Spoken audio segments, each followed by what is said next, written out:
ఈరోజు మనం ఎంతో శక్తివంతమైన పదవ చౌపాయి యొక్క అంతరార్థాన్ని తెలుసుకుందాం. నిన్నటి చౌపాయిలో హనుమంతుడు తన సూక్ష్మ రూపము వికట రూపం గురించి తెలుసుకుందాం. ఈరోజు అదే భావానికి కొనసాగింపుగా హనుమంతుడు భీమ రూపాన్ని ఎందుకు ధరించాడు, ఎందుకు రాక్షసులను సంహరించాడు, ఆయన తీసుకున్న ప్రతి రూపం వెనుక ఉన్న అసలు ఉద్దేశం ఏంటి అన్న విషయాలను తెలుసుకుందాం. పదవ చౌపాయి. భీమ రూపధరి అసుర సంహారే రామచంద్రకే కాజ సవారే.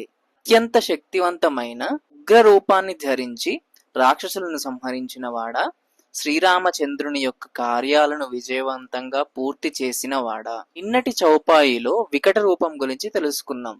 ఈరోజు భీమ రూపం అంటే పర్వతము వంటి మహాశక్తిని, భయంకరమైన పరాక్రమాన్ని ప్రదర్శించడం. ధర్మానికి ఆటంకం కలిగించే అసుర శక్తులను అణిచివేయడానికి హనుమంతుడు ఈ రూపాన్ని ధరించాడు. హనుమంతుని గొప్పతనం ఏంటంటే ఎక్కడ ఎలా ఉండాలో ఆయనకు పూర్తిగా తెలుసు. సీతమ్మ ముందు వినయంతో సూక్ష్మ రూపము, రాక్షసుల ముందు ఉగ్ర భీమ రూపము. ఇది సాధారణ శక్తి కాదు, ఇది సంపూర్ణ ఈశ్వరత్వానికి సంకేతం. మనుషులు భావాలు మార్చగలరు కానీ రూపాన్ని మార్చలేరు. కానీ హనుమంతుడు కామరూపుడు. తన సంకల్పానికి అనుగుణంగా ఏ రూపమైనా ధరించగలడు. సుగ్రీవుడు మరియు వానరసేన హనుమంతుని పాదాలకు నమస్కరిస్తుంటే హనుమంతుడు మాత్రం రామ పాదాలను ధ్యానం చేస్తున్నాడు. ఆయన శరీరం నుంచి వేల సూర్యుల తేజస్సు వెలువడుతోంది. ముఖంలో ప్రశాంతత, రూపంలో మహాప్రతాపము.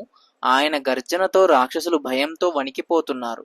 అలాంటి స్వరూపాన్నే ప్రతాప ప్రసన్నాంజనేయ స్వరూపము అని వర్ణించారు. భీమ రూపం మనకు నేర్పేది ఏమిటి?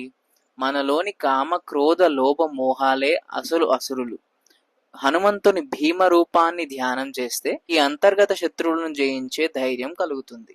ఈ చౌపాయి మనలో కొండంత ఆత్మబలాన్ని నింపుతుంది. హనుమంతుడు ఎందుకు సూక్ష్మ రూపం ధరించాడు, ఎందుకు వికట రూపం ధరించాడు, ఎందుకు భీమ రూపంతో అసుర సంహారం చేశాడు? ఈ ప్రశ్నలకు తులసీదాసు గారు ఇలా సమాధానం చెప్పారు.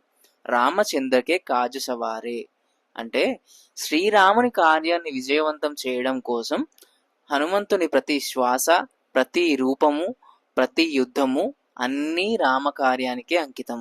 యుద్ధంలో హనుమంతుని యుద్ధ విహారం అద్భుతంగా వర్ణించబడింది.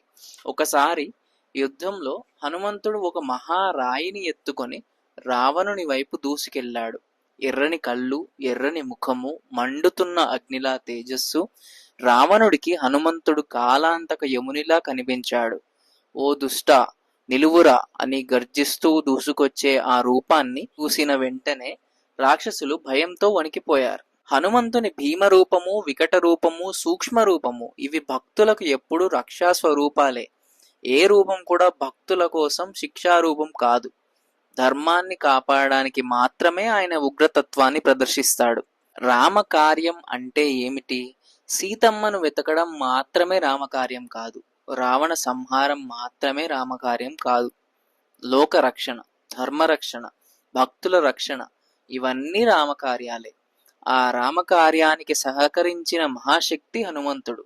అందుకే మనం కూడా ప్రతిరోజు ఒక్కసారైనా హనుమాన్ చాలీసా పారాయణం చేసి లోకక్షేమ కోసం, ధర్మ రక్షణ కోసం, దేశ శాంతి కోసం, మన అంతర శాంతి కోసం ప్రార్థన చేద్దాం. రామాయణంలో రాముడు ఎదుర్కొన్న ప్రతి కష్టాన్ని హనుమంతుడు తొలగించాడు. సీతమ్మ జాడను కనుగొన్నాడు. లక్ష్మణుని ప్రాణాలు కాపాడాడు. యుద్ధ విజయానికి కారణమయ్యాడు. రాముని ప్రతి కార్యాన్ని తన భుజ స్కంధాలపై మోసి విజయవంతం చేశాడు. అందుకే హనుమంతుడు రామునికి ప్రాణ సమానుడైన భక్తుడయ్యాడు. ఈ చౌపాయి ద్వారా మనకు కార్యదక్షత గురించి అద్భుతమైన సందేశం దొరుకుతుంది. ఒక పని చేయడం మాత్రమే కాదు, దాన్ని సంపూర్ణంగా విజయవంతంగా చేయడం అనేది గొప్ప విషయం.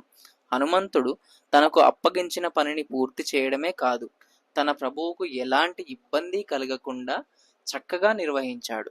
మనము కూడా మన బాధ్యతల్లో, వృత్తిలో, కుటుంబంలో హనుమంతునిలా కార్యసాధకులం కావాలని ఈ చౌపాయి బోధిస్తుంది. ఈరోజు ఇలాంటి అమూల్యమైన హనుమాన్ చాలీసా భావార్థ వీడియోలను మీకోసం తీసుకొస్తున్నాం. ఒక్కరోజు కూడా మిస్ అవ్వకుండా చూడాలంటే ఇప్పుడే సబ్స్క్రైబ్ చేసుకోండి. అలాగే పవిత్ర ప్రయాణంలో చివరి వరకు మాతో పాటు ఉండండి. వచ్చే ప్రతి వీడియోను తప్పకుండా చూసి హనుమంతుని కృపను పొందండి. జై శ్రీరామ్, జై హనుమాన్.